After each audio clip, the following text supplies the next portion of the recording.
Guide with another phenomenal podcast for you. Today is Text the Show Wednesdays. Those of you listening on all the podcast carriers, you can all get involved in this Text the Show Wednesdays. All you have to do is text me in your questions Tuesday afternoon or Tuesday evening. I'll read them on air on Wednesday. And then we give away a shirt every Wednesday, and we give away a t-shirt every Thursday when Kelly Girl's on the show. And all you got to do is send in a question, and we pick one lucky person out of the bunch, and you win a free t-shirt. We give away a lot of stuff on this show, and you don't want to miss out. All you got to do is text the show Wednesday at 949-374-0786, and we'll get you out that free t-shirt to one lucky winner. There's Marley jumping around in the background.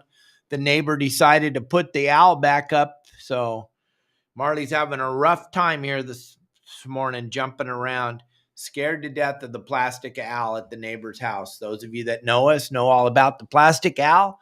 And those of you that are just listening in, now you're getting to know Marley is terrified of the plastic owl. You see him up there.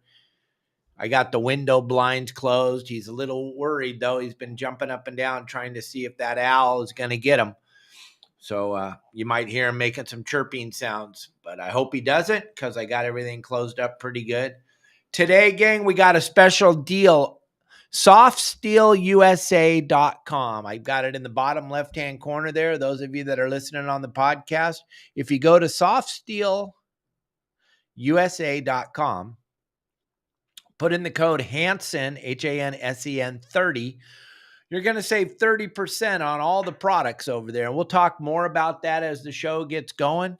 Soft Steel's owned by Okuma, and Wednesdays are Okuma Wednesdays. So I just want you to grab that code, go over there, check out Soft Steel. All the products are 30% off today with the code Hansen30. That's a pretty good deal. I mean, everybody's getting in on the power of Your Saltwater Guide. They're starting to understand we have a big, giant audience. Everyone over at Promar wanted me to tell you all thank you very much for yesterday. That was incredible, the amount of people that went over there and took part in that 20% off.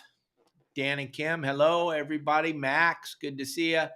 Everybody, watch Marley. He's very active today. He's had quite a bit to eat this morning, and he's putting on a great show. He loves this show. He gets very excited every time he hears us go live. So, and if those of you that are listening on the podcast, you may want to go over one day and watch us on YouTube or on Facebook, and you can see who Marley is. Marley's our monkey. Marley is smallest monkey in the world. He's 8 inches tall, full grown. He'll never be any bigger than that. His head is the size of my thumb. He's the smallest monkey in the world, and his name's Marley. Because when I first saw him and I looked at his little face, he reminded me of Bob Marley from the album.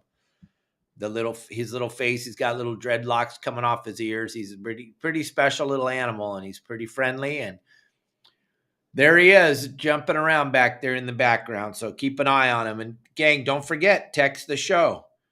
949-374-0786, and you'll get your question read on air, and then you may win that free t-shirt. So go ahead and send on in your questions, gang. I'm going to be here for an hour, try to answer as many questions as I possibly can, and we'll see what happens. We got some cool stuff to show you a little later in the show from Okuma. We'll show you a couple of reels again, like we talked about last week. We got all kinds of cool stuff to show you. But something I keep missing and keep forgetting to talk about is I want to bring this up. And guys like Dan, commercial fish for a long, long time. My good buddy Max is on here. Quite a few of my old deckhands and old captains watch the show day in and day out. My good buddy Don Brockman, talking to him the other day. Here's something that will just blow your mind. I think until probably the mid-90s, I worked on boats all over the place. Mexico, Southern California, Northern California, Oregon, Washington, deliveries, all kinds of stuff through my whole career. And here's something that just blows my mind. And you, Dan, you remember this. Gang, we never had any water, ever. 60s, 70s, 80s, mid 90s, I think, is when the bottled water first started showing up on the boat. But gang, when you worked on a boat, there was never an intake of water. And I would go days at a time. And a lot of the guys, long range guys and stuff, talk about this. We had no water on the boat. There was no drinking water. There was no bottled water. You didn't drink the water out of the holding tank, did you, Dan? No way, man. That was you. You didn't drink water. We didn't drink water. There was two beverages on the boats, on the sport boats and commercial boats. You had beer and soda, and that was it. You made coffee out of that holding tank on the boat. Isn't that absolutely crazy? Yeah, Monsters came way late, Max. Way later. Way later. There was no Monsters back in the day. We didn't have any water on the boats. I mean, that is just the most incredible thing. I think about it all the time, and I'm thinking, man, how did we do that? No water, never hydrated, never ever drank water. We were out in the sun, beaten in the sun all day long. I remember massive headaches in the late afternoon when it was time to go out twilight fishing, whatever. There was no water. No one drank water. No one hydrated. There was no plastic bottles of water all over the place. It just was the way it was. There was no water. I mean, Dan, did you guys have water on the commercial boats? I don't think so. Back in the day, that just wasn't the deal. Nowadays, when we stock a boat to go travel, to go do a delivery or go to Mexico or something, we get cases and cases and cases and cases and cases of water. All your sport boats, all your commercial boats, everybody has water now. But 60s, 70s, 80s, mid 90s, there was no water, no drinking water. You never would have drank the water out of the holding tank. That's for damn sure. Isn't that crazy? Think about that. Send me a message, any of you that worked on boats back in the 60s, 70s, or 80s. Let me know. Think about that. We didn't drink water. What a weird deal. Now we don't go. Everybody talks about hydrate, hydrate, hydrate. We don't go very many hours without drinking a bottle of water, or 2 or 3 or 4 or 5. But when I grew up on the boats, there was no water. And I'm sure there's a lot of you that are sitting here thinking, that's right, there wasn't. You either drank a beer or you drank a soda. And think about that. Drinking that soda pop to hydrate yourself. That's probably the worst thing you could possibly drink to hydrate yourself, but that's all we had. And you couldn't start drinking early because you were like in charge. I wouldn't say we didn't drink at all while we were working, but you didn't want to start off drinking right away in the morning. That'd make it for a big mess. This is the olden days, though. This is the old days. All right, so here we go. We got a question from Matt. Thanks, Matt. Thanks to get this thing started, get this thing rolling. Gang, you can still send in your questions. You're going to win a free shirt, 949-374-0786. Yeah, junk water was for coffee. You never, ever would have wasted it drinking. You needed that for the coffee in the morning. Oh, my gosh. So Matt wants to know, what's your preferred way to sharpen fillet knives? I use a stone. Now, you got to watch Kelly Girl a couple weeks ago. We put out that video of Kelly Girl sharpening it with that knife sharpener from Amazon. That's a great way to do it if you're just going to sharpen some kitchen knives every once in a while. But when you're out on the boat working every day, and Max will tell you, Max and I, we used to fillet, and a lot of my buddies, we used to fillet 1,500 fish in a 2-hour period. 2 guys on the fillet board on the back deck in the heat. And we only had stones. We didn't have a steel. We had sharpening stone, wet stones, we call them. One side's very coarse, one side's very fine. You grind it with the coarse side to get your edge. And then all you got to do throughout the time you're filleting fish is just hit it with that, I would call it a softer side. A less coarse side maybe would be a better way to say it. But you would hit it with that just to keep that edge sharp. But before you start filleting fish, you'd grind it down on that coarse side of the stone, get a nice thick edge, and then Just keep it sharp by hitting it with the softer side of the stone. And that's how we sharpened our knives for many, many years. And the Forstner wooden handle, absolutely. The Forstner wooden handle, 8-inch fillet knife. We could cut everything that swam out there, 8-inch perfect, and get that tip really, really sharp for cutting into the skin to get going on the fillet. It worked out very, very well, and that's how we did it. An oil stone, that doesn't work on a boat when you're soaking wet, and plus you're cutting fish all day, and then you're putting that oil on the fish. Nah, that oil thing, that's all fun and games. That's for something not to do with fish.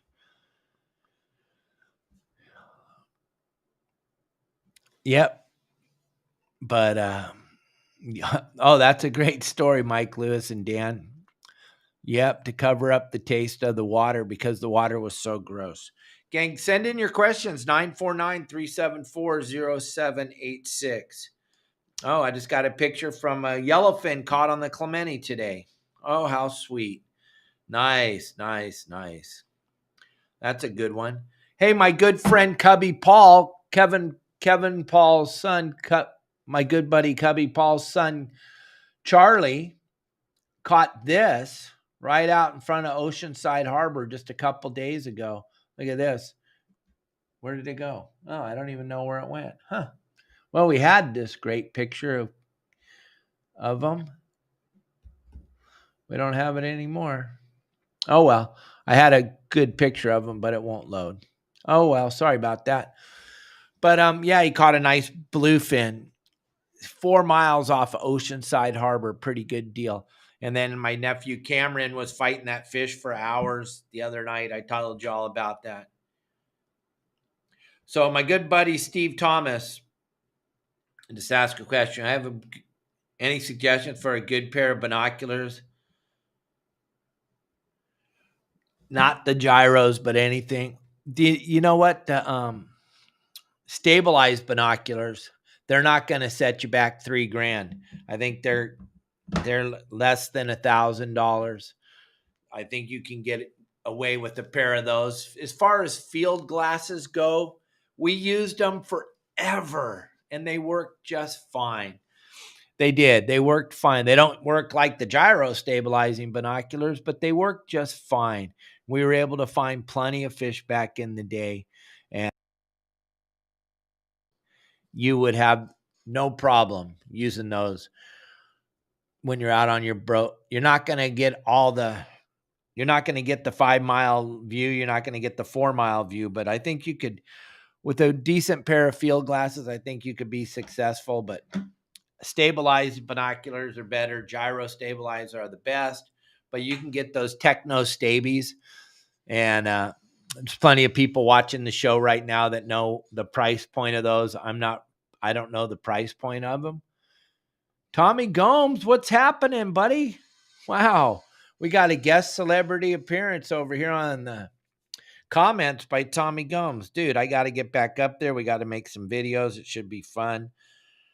I just had so much fun hanging out with you, buddy. It was so cool, and I can't wait to get back up there. All right, there's Mike Lewis says a nice pair of Bushnells or a nice pair of Zeiss. But a Zeiss is going to cost you $1,000, $1,200, $1,500. So you're going to want to. Tommy Gomes, did we have any water on the boats back when we were growing up? Think about that. Water, drinking water. Did we have any water on the boats? Hell no, we didn't have any water. You drank a soda or you drank a beer or you didn't have anything to drink. That was it. That is so crazy. Tommy's been around as long as I have. Tommy worked on boats all over the world. I mean, commercial fishing, just like Dan and Kim. Think about that. No water and we're still alive.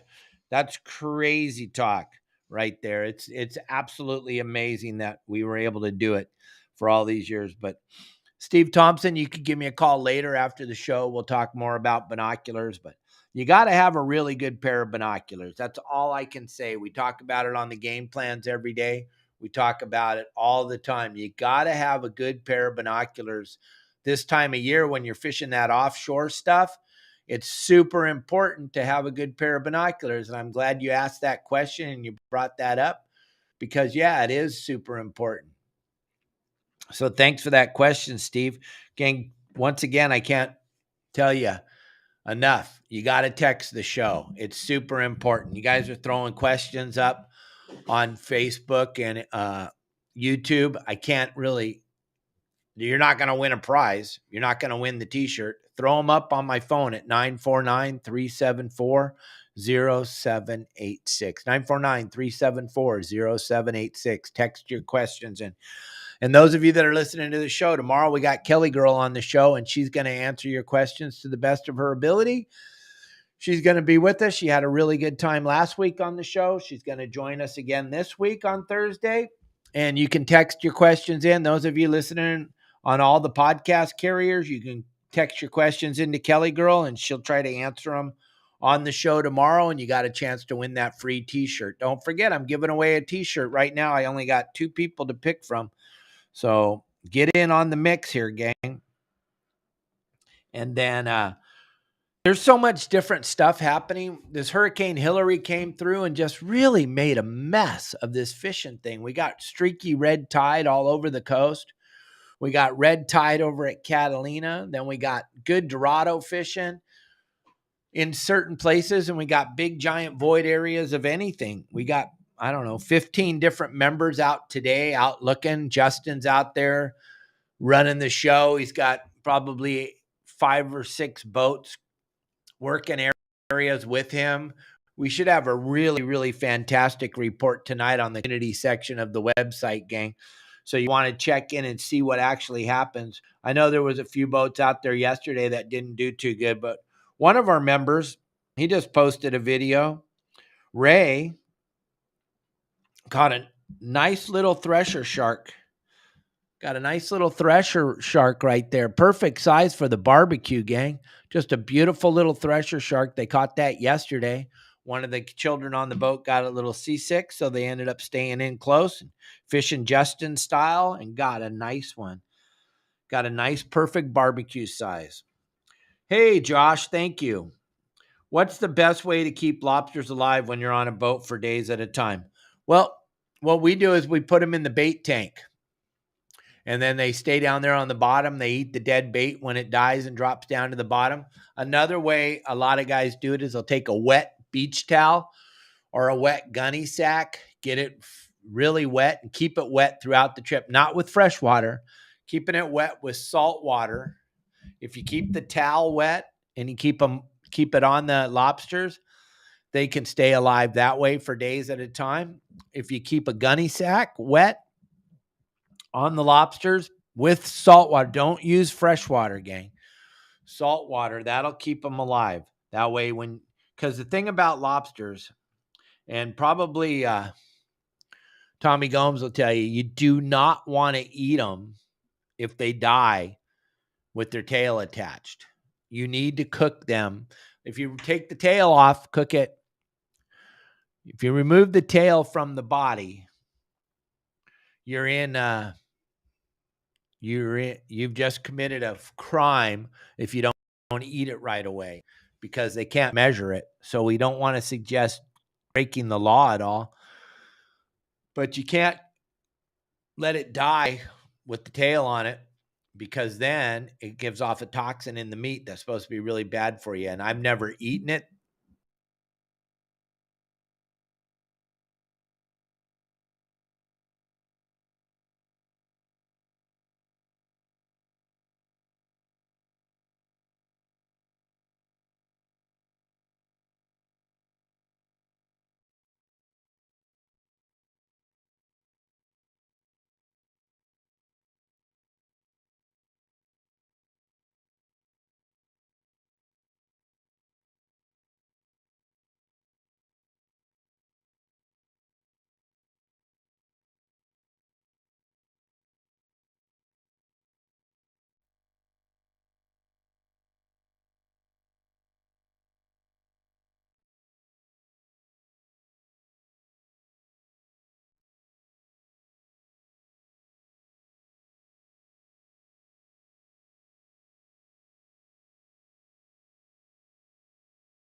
How about now? Do we got the sound?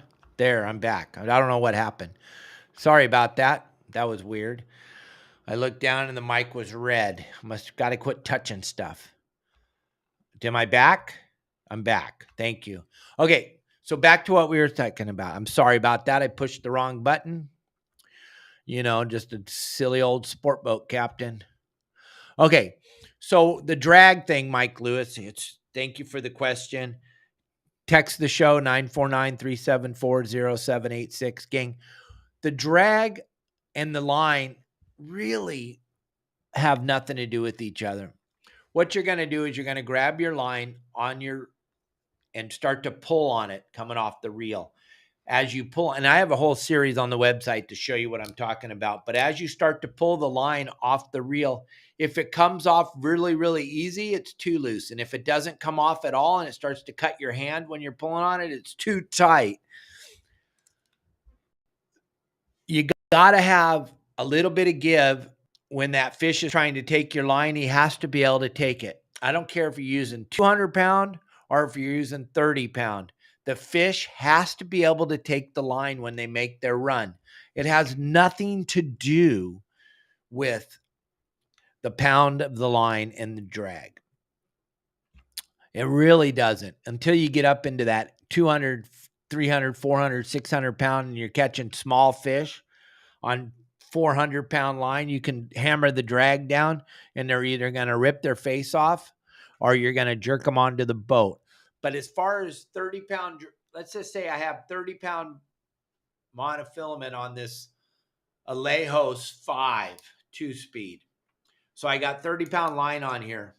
I'm going to put it on there and then I'm going to slowly increase the lever drag on the side, pulling the line with my hand as I pull it off. If it doesn't come off, then I know it's too tight. But if it comes off too easy, I know it's too loose. But to get all wound up in the pound test and the pound of drag, that's just a giant misunderstanding. Now, when you get into big time, big game, big giant marlin, and big 3, 4, 5, 600-pound tuna, and yeah, that drag system's going to be super important. And as you start to increase the pressure, it's got a lot to do with it. But gang, you cannot set your drag according to the pound test. It's just not the deal. It's just not the way it is. You have to feel it. You have to have a feel for it.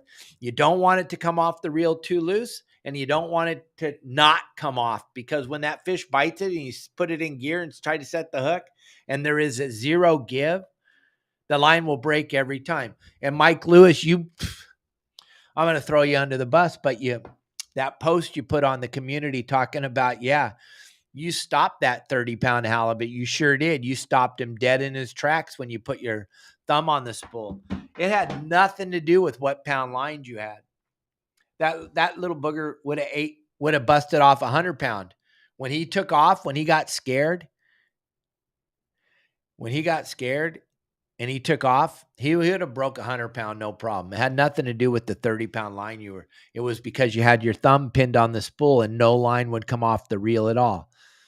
That is a really bad thing to do. And we talk about it all the time. And like I said the other day, there's actually fishing shows that show the exact they're syndicated and they get paid by sponsors, and it just blows my mind. There are so many sponsored shows that just teach the most horrible way to fish. Just straight booger eaters teaching straight booger eating style. That is just, I don't understand it. It doesn't make sense to me. And I know that a lot of the sponsors are, well, I'm afraid of Dave because he's going to tell the truth. And yeah, the nice thing about Okuma is they love the truth being told. They love the fact that Dave tells the truth. That's why they've been a sponsor of mine for 20 years. That we should teach you the proper way to fish. Any video, any TV show, anywhere you see where the guy's holding the reel on the side plate like this to fight it, you already know it's a booger eating show. Then when they show them putting their thumb on the spool as they lift, and they do, There's so many shows like that. When they put their thumb on the spool, I'm just like, I'm sitting in the corner going, oh my gosh, don't teach my guys how to do that. Oh my gosh, you're just teaching the worst thing you could possibly do. And back in the day, I would smack your thumb with a pair of dikes, man. I would just walk by, see your thumb pinned on the spool, and smack your thumb with a pair of dikes. Stop that. Don't do that. Oh my gosh. That is the worst thing you could possibly do. I've had people tell me, well, I know exactly the proper amount of pressure to apply with my thumb at the right. I'm like, no, you don't. Now you're lying. Oh my God. And I'm not going to throw the people under the bus. They're listening right now. They're watching and they know. Oh, I know exactly how much pressure to put with my thumb. No, you don't. That's the biggest booger eating comment I've ever heard in my life. You have no idea. There is no way when you hook that fish, you can laser beam, look down the line and see how big it is and know where the fish is hooked and know exactly how much pressure to put on with your thumb. Why did you buy a $300 or a $600 reel with a phenomenal drag system that they spent millions of dollars developing the drag system? If you know how to do it with your thumb, oh my gosh, you don't even need a reel. That is the most ridiculous thing I've ever heard of in my life, gang. And guys that are millionaires tell me that. Yes, there's big time club members. And they tell me that. It's like, you got to be kidding. Oh yeah, I'm sorry, San Felipe, Bob. We can't call him that. Oh, that's politically incorrect. Side cutters. Okay. Smack you in the thumb with my side cutters. Gang, I was talking about this reel. Gang, check this thing out. Have you seen these Alijos? This thing is an incredible little machine. This is the Alijos 5, 2-speed. This thing is an incredibly balanced reel. Look at this power handle on this little tiny reel. This thing is incredible. You can catch that 100-pound bluefin on this. And then when you get up into the bigger ones, you're going to step up to the Alijos 12. These are like mini Makairas. These things are incredible. Hold on one second. I think I got something. I think I got something to show you here. Maybe I do, maybe I don't. Sometimes I have cool stuff to show you. I don't have my producer, Elliot, working with me right now. So you know me, I booger stuff up. Let's see. Hey guys, this is John Bretza, Director of Product Development for Okuma Fishing Tackle. And what I have here is exciting, new, upgraded Alijos 2-speed reels. For all you tuna guys, bottom fish guys, anybody that wants something that's super durable, heavy duty, but you can fish lighter tackle, this is it. I refer to this as a mini Makaira. So what we've done with the Alijos updates is that we've taken the dual force drag system that's in the Makaira and we've mirrored that inside the new Alijos. The other thing that we've done is based on popular demand that we've heard from you anglers out there is that we added a thrust bearing. The same thrust bearing that you'll find in the Makaira is now in the Alijos. So when you fish at really heavy drag pressure, you're going to eliminate any handle binding and you're going to have great free spool and you're going to be able to really put the wood to these big tuna. The other thing that we've also done is that one of the keys to the Makaira drag system is the drag cam and the actual ramp and what it can actually achieve from free spool to strike, but more importantly, from strike to full when that fish is in the depth circle. The Makaira outperforms everything else, and what we did is we copied the Makaira drag cam and put that in the Alijos. So some great benefits there. The other thing, just like the previous Alijos, you have 17-4 grade stainless steel gearing. One advantage that you do have, even though I call it a mini Makaira, one advantage that it does have is that there's a cast control system. So you can adjust this to real heavy pressure. Say if you're up in Alaska fishing halibut, you got real heavy lead, you can slow that spool down, or you can do micro adjustments for say casting sardines or something like that on the West Coast. The new Alijos is going to be backed by a 3-year warranty. This product is now shipping and in the dealer's hands right now. If you want to find out more information on the Alijos, check it out on okumafishingusa.com. All right, there you go, gang. That's what I'm talking about, these Alijos. I really am loving this 5. I can't wait. I'm going to be using it up there at the War Heroes on Water. I'll be up there on the 20th of September. We're going out War Heroes on Water. I'm going to be on a boat called Joint Ventures. And it should be fun. My deckhand's going to be Bill DePriest from Pacific Coast Sport Fishing Magazine and the Pacific Coast Sport Fishing Show. He's going to be my deckhand. We're going to be out there. We're going to be field testing these things. I cannot wait to go fish with these Alijos. These little things are little work machines. It should be exciting.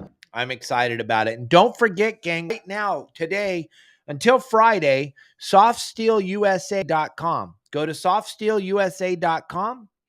Go over there and you're going to get 30% off of all the product, any product on that site at softsteelusa.com. Monofilament, stretchy, fluorocarbon, all kinds of different products over there. Go to softsteelusa.com. Go check it out. And if you put in the code Hansen30, you're going to get 30% off of whatever you purchase on the whole purchase. So go check it out. All right, Dan. Kim and Dan have a question. Cap Dave, when you were working the deck and after you filleted all those fish and your back was killing you, what was your average for tips?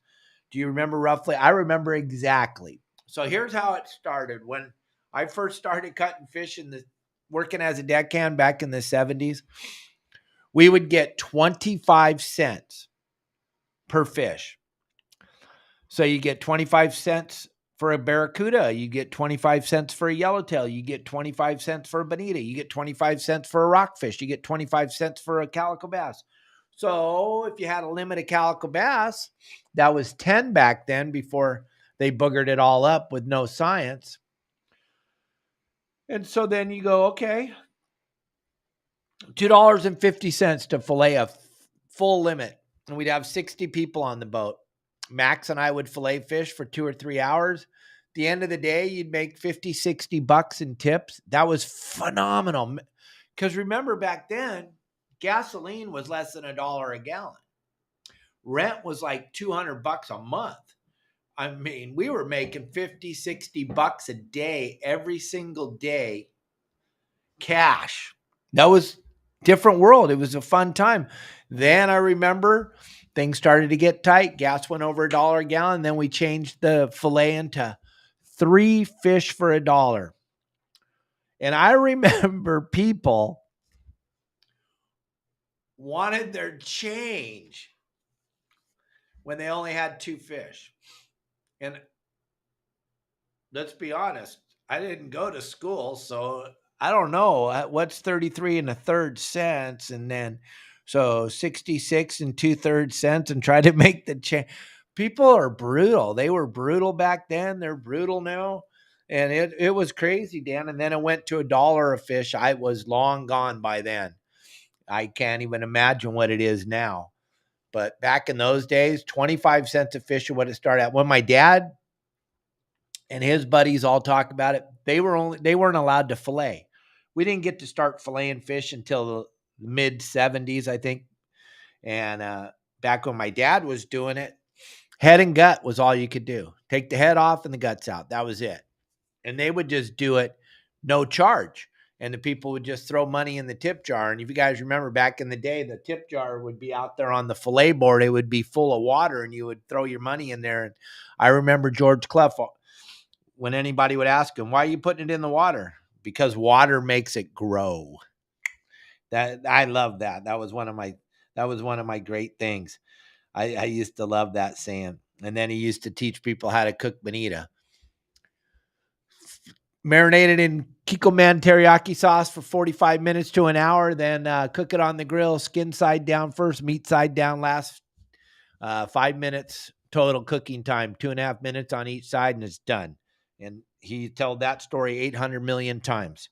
Kenny Nielsen used to teach people how to cook greenback mackerel. And he used to fillet those things for hours and hours and hours, all day long.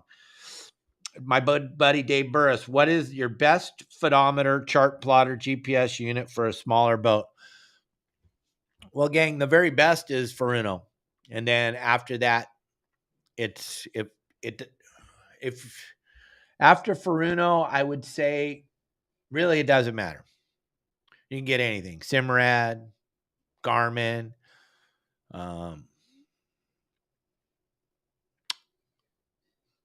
Lowrance, Humminbird. Furuno's the best. Everything else after that is whatever's after that. And if you don't believe me, just watch Deadliest Catch guys and look at the fish finding apparatus they're using. GPS doesn't really matter. There's a million different GPS. You can use your flipping phone for a GPS. It gets you pretty dang close right on the rockfish spots anyway. That's what I use my phone for. I keep all my numbers on my phone because I would be on a different boat every day. And back in the day, I used to carry a book, but I used to set hours on end at night driving out to spots and stuff, and I would just sit there and transcribe them onto my phone, and then I just use my phone, and then you got Navionics on your phone, and you put the numbers on the telephone, and look at, I'll show you something. Here's how I do it. I'm just going to show you something real quick. I put them in as fishing. I put the spots in as phone numbers.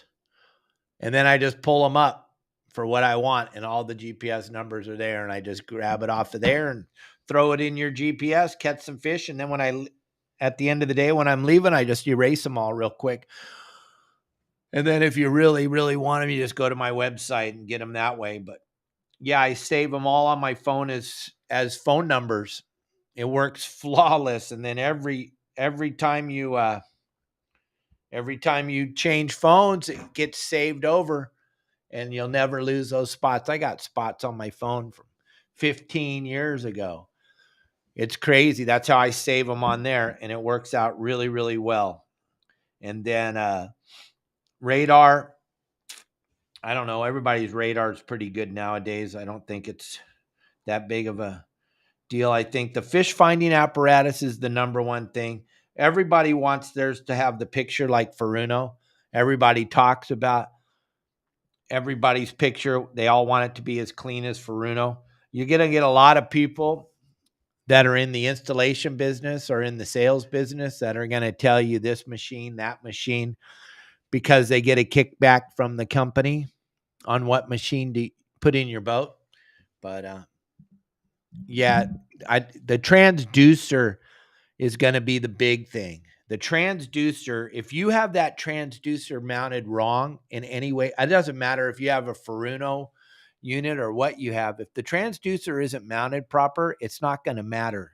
You need to make sure your transducer is mounted proper. Let the shipyard put it in. Anytime you drill a hole in your boat, you should always make sure that the shipyard's putting it in because there's too many variables for too many things that could possibly happen. So the transducer, and those of you with trailerable boats, if your transducer is hanging out the back of your boat, you're probably not getting a very good reading. You're probably not getting a good look at the bottom. You're probably not getting a good look at the water column. You're probably not getting a very good look because of the fact that you have that thing back there and it's getting air. Once it gets air between the water and the boat, if there's air, it's not going to meter through the air the right way. That's why that stern mounted transducer is no bueno. You want to put it through the hull. It's going to change everything if you put it through the hull. All right. That's the best I can do. I just don't know what else to tell you. Let's see what else we got. We got my good buddy Bill Dupree saying hi to everybody, and thanks for mentioning him on the show. Oh, okay. Here's another question from Matt. Since you're all afraid to send in your questions, we get the same people sending in lots of cool questions. This is a great one. At the end of the battle with the Marlin, why do they always handline it? Well, because they're fishing a very long, heavy leader. So that leader is going to be a couple, 200 to 400, maybe bigger Marlin, heavier line. But once that leader gets onto the rod, once it goes through the first guide, that's a caught Marlin. Okay. So most Marlin are going to be released. Once the deckhand touches that leader, that's a caught Marlin. Now, if he touches the line before it gets into the tip of the rod, the leader, I mean, if he touches the main line before the leader gets into the tip of the rod, that's not a caught fish. Once the leader gets into the tip of the rod, it's free for all. You can grab it. But listen, when they're grabbing it, watch how they wrap it on their hand. the minute that fish starts to take off, they release. They don't hold it there and try to snap that hook until the very end. When they get that thing up there and they get that good picture, they'll let it run through the water on the side of the boat. They may hold it now really tight.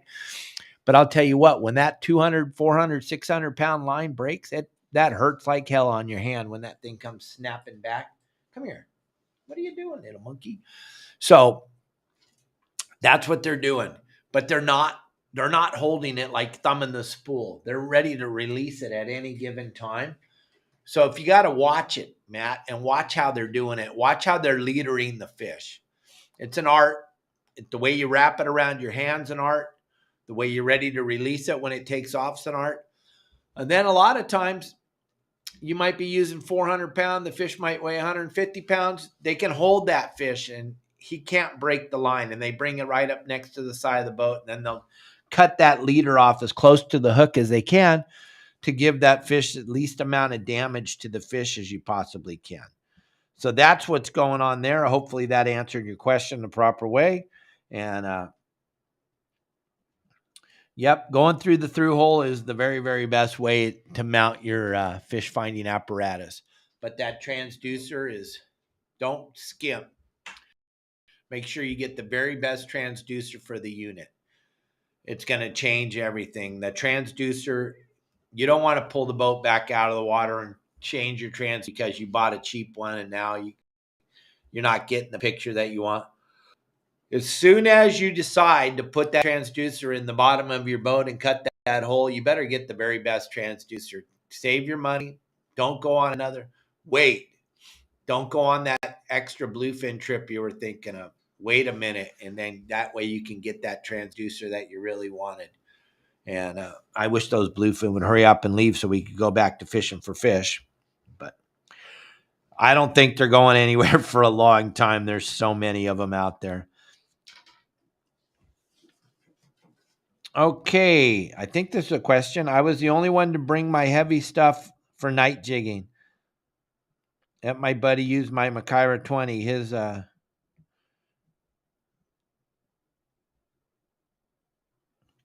yeah, I can't mention the other reel, but he used using another company's reel, and you let him use your Makaira 20, and he fell in love with it. Now he's selling that other type of reel. Thank you. Any tips on cleaning the fillets up and prepping them for the vacuum sealing in the food saver? Do you rinse with water? Okay, here's what we do. And my good friend Shayla has a great video about it. What we do is we like to take that meat, trim all the little bits and pieces off that we're not going to eat, all the parts. Then we pat it dry with a paper towel. Then we put it into the vacuum seal, get the moisture off of it, put it into the vacuum seal, and then seal it. Because if you're trying to seal it when it's all wet and slimy, it's not going to seal proper. It's going to eat up your bags. You're not going to get it. You want to pat it dry with the paper towel and get all that excess of water off of there, and also trim it up. Get all the pieces and parts that you're not going to eat, even when you thaw it out later or whatever you're going to do with it. Trim it all up, get it all cleaned up, and get it out. When I have a piece of tuna or a piece of bluefin at my house that I'm going to eat tonight, and I didn't freeze it and it didn't go in a freezer bag, and this is a perfect thing you're saying, is I'll put a paper towel in the Ziploc bag with that piece of tuna so that it keeps the moisture off of it so it doesn't get mushy. So then when it's time for Kelly Girl and I to eat it tonight, it'll be a nice firm piece of meat. We'll cut it up into little cubes and little chunks, and then we'll be on our way to having a nice pokey dinner or a nice piece of seared ahi or a nice piece of bluefin sashimi. So hopefully that helps on that question.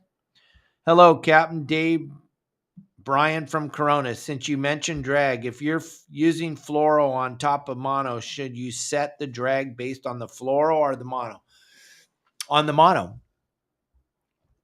On the mono. You got to be able to pull that mono off. When you're using a piece of fluoro, it should be short.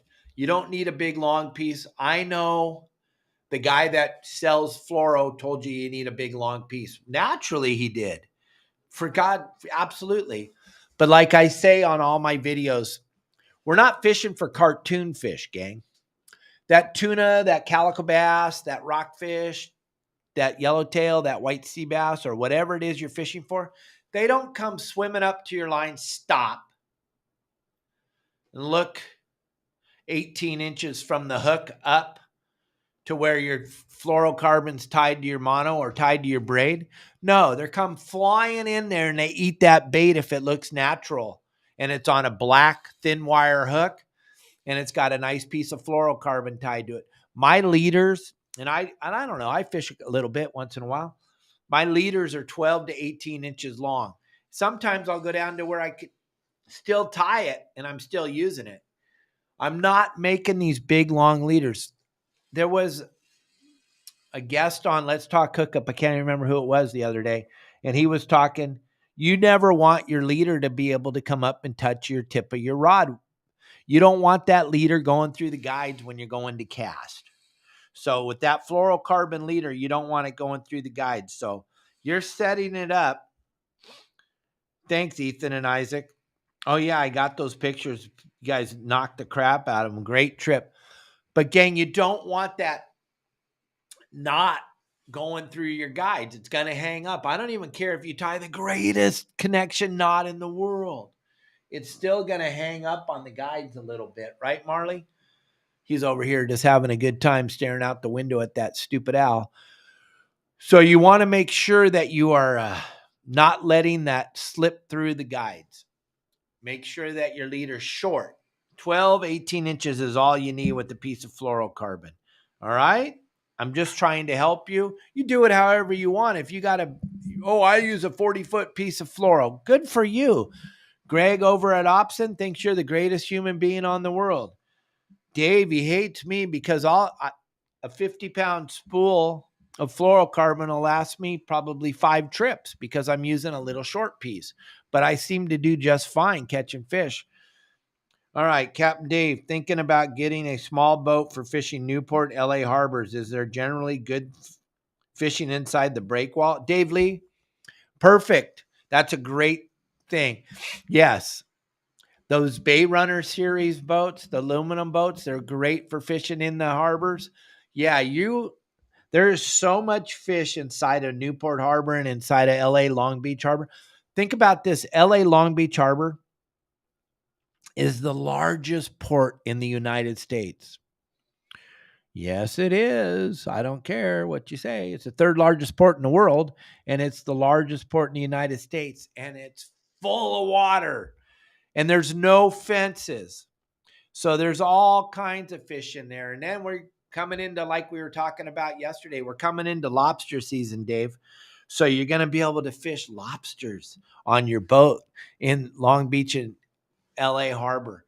Newport Harbor, a little tougher to fish lobsters, but we talked about that yesterday. But yeah, just for the lobster alone, it's worth getting a small little boat. A little 12, 17, somewhere between 12 and 15 foot, be just fine for fishing in there, fishing plastics, fishing all the different pilings and piers and rocks and wrecks. And there's so much stuff inside of LA Long Beach Harbor.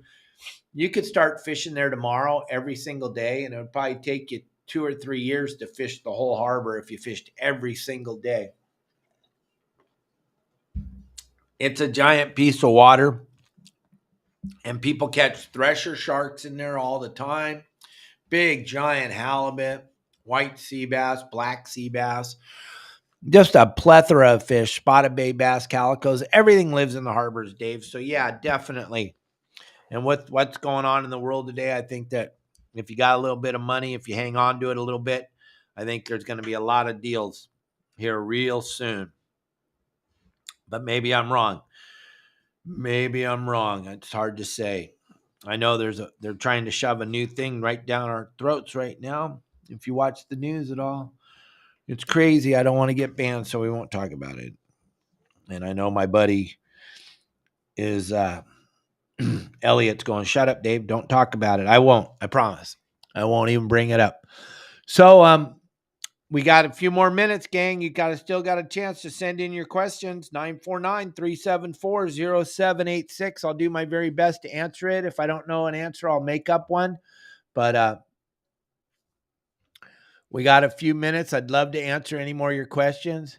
And then let's see. What do we got? Nope, don't got it. Look at those guys. These guys are coming on the show on Friday. I'm so excited. These guys have a massive following all over the place. These guys are down in Alabama. They run a beautiful tackle store. Bearded Brad and the boys over there are going to be on the show on Friday.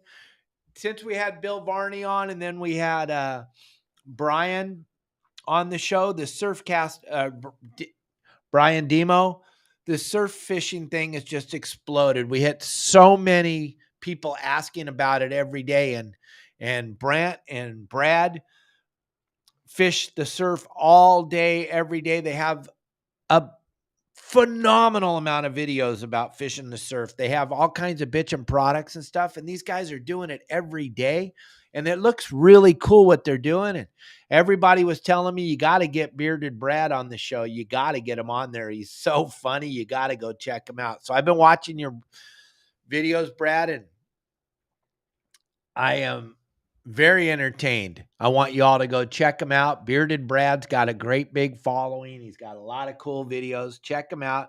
Gang,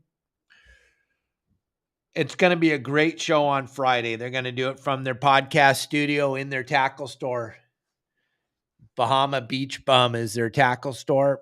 Go check it out. Go online, look at it, go see what's going on.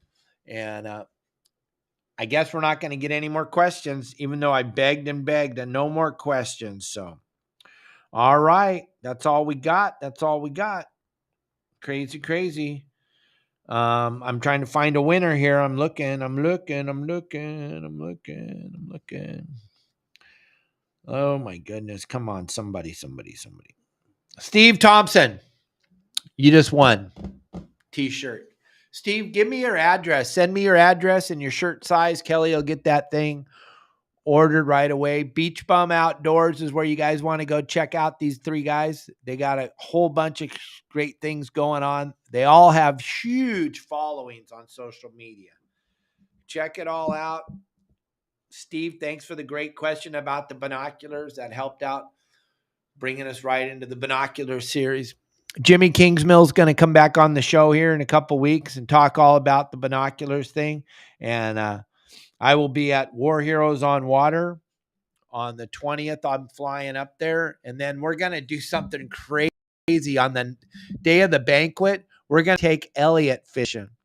Those of you that came to the show last year, Pacific Coast Sport Fishing Show, you saw us there. You met my man Elliott, who runs all my social media and produces this show every day for me.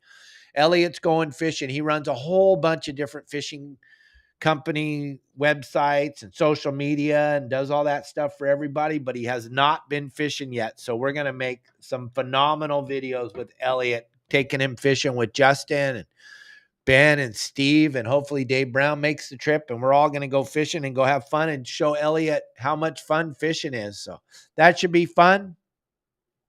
I'm excited. Gang, hang in there. Be kind to each other. Turn off the news because, man, the new lie that they're spreading is unbelievable. And you're all going to fall in line and do what they tell you to do. And it's pretty flipping amazing. I'm not going to I'm sorry, Elliott. Done. All right, gang. See you tomorrow. Kelly Girl will be on the show. Send in your questions, 949-374-0786. We'll have a great show tomorrow, I promise, because we got the beautiful Kelly Girl on the show. And it's always amazing when she's on there. Also, do not forget, gang, that just for another, 2 days, softsteelusa.com. Go to softsteelusa.com, put in the code Hanson30. That'll get you that 30% off all the soft steel product. And I think Sharkbait is where you're going to go to get your Alijos reels. Sharkbait's a company in Seal Beach, California. Sharkbait spelled with a C, not a S. You go to Sharkbait, go get your Alijos series reels. Let them know your saltwater guide sent you. And I will see you all tomorrow. Turn off the news or I'll